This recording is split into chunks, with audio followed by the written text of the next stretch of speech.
Thank you, Mrs Ryan. It's a pleasure to serve under your chairmanship today. I congratulate the honourable gentleman for Tiverton and Honson for securing this debate on what is a very important and timely subject.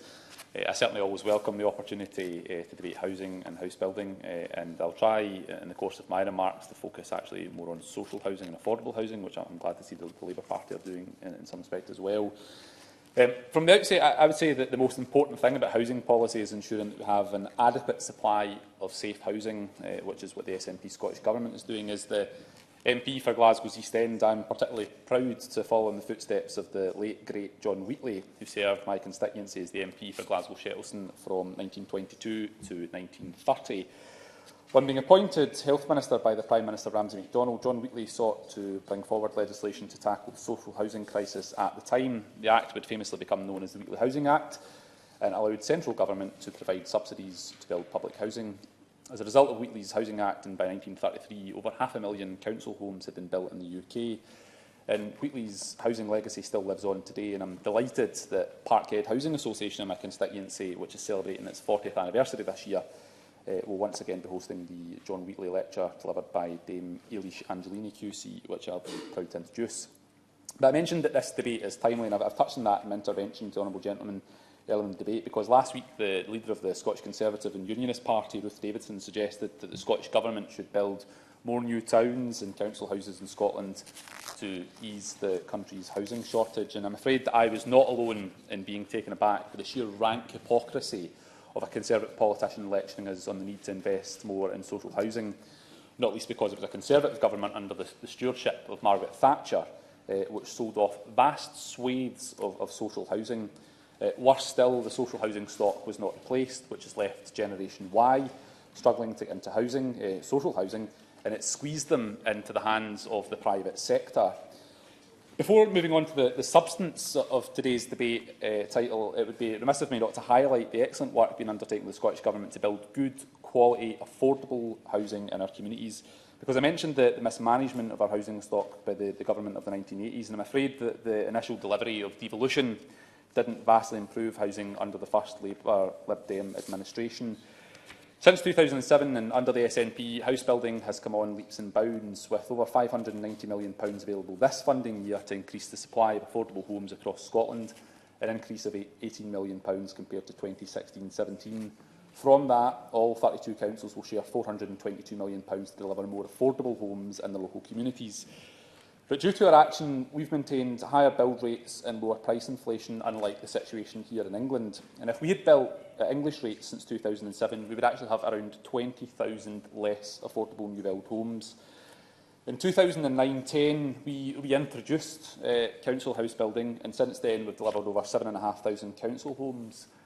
Between 2003 and 2007, Labour and Government delivered 6, yes, for the benefit of Hansard reporters, 6 council houses in the entire Parliament. So we're investing over £3 billion in affordable housing to deliver at least 50,000 affordable homes over the lifetime of this Parliament.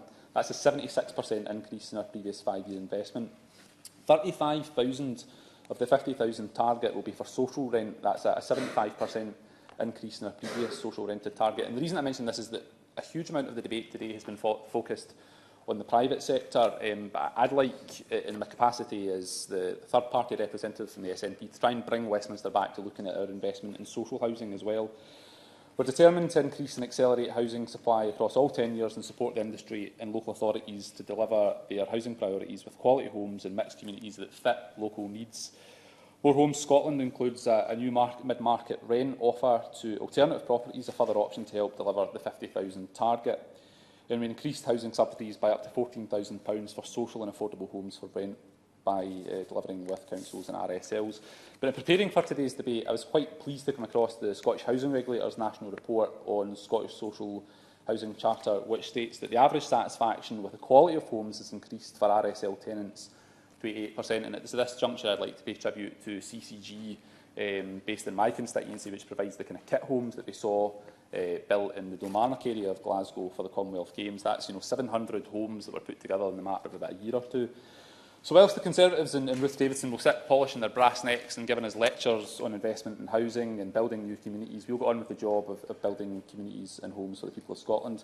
But I want to touch briefly on the subject of housing design because I'm mindful that this debate focuses on policy, which is a devolved competence, so I seek only to introduce a different dimension to the debate, namely what we are doing north of the border. And I would commend to the House, and I'll place a copy of this in the library, the document Places, People and Planning, which was published by the Scottish Government in June this year.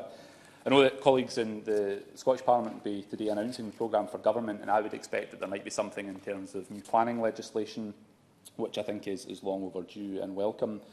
But one suggestion that's contained within that document that I referenced earlier is the suggestion that local development plans should be considered over a 10-year period rather than a 5-year period, and I think that's certainly worthy to be thrown into the mix. Another aspect that I'd like to introduce from perhaps a Scottish point of view is our tenement stock properties. Whereas Aberdeen is famous for its granite buildings, my own home city of Glasgow is famous for its sandstone tenements, and I'm mindful that many of these buildings are at an age when they require quite a lot of attention. So I very much hope that the government in Scotland, housing associations and local authorities are factoring this into their plans to invest and look after the current tenement stock as well as investing in new housing supply. Just in summing up, I think the points that have been made, and when I came to this debate, the point that the Honourable Gentleman is making about a new Homes Ombudsman I think is very pertinent. Last night, before catching the sleeper train down to London, I attended a public meeting in my constituency, and the Honourable Lady made a point about Bellway. I think too often we see that some of the house builders come along, make promises to communities, and they're no longer held accountable for that. And that's why I'm quite keen to see housing associations being able to take through the whole process of building new developments. But I would just reference two communities in my constituency, both Broomhouse and Eastfields, where builders have come in, made promises to people, and it's not necessarily been covered. So I think the idea of a new Homes Ombudsman is something that I would certainly be keen to pursue. We had excellent speeches from the Honourable Gentleman, the member from Cambridge, the Right Honourable Lady from Basingstoke. Particularly agreed with the points that were made by the Honourable Member for Dulwich and West Norwood. And it's good to see this focus on tackling the housing crisis by way of investing in social housing and affordable housing. The Honourable Member for Western-super-Mare, when he was talking about sometimes people's perceptions of homes, but before I came along to the debate today, I was having a chat in the tea room with some of my colleagues about our perception. You ask a kid to draw what a house looks like, and everybody draws a little detached house that looks like a bungalow, and I think there's a point there.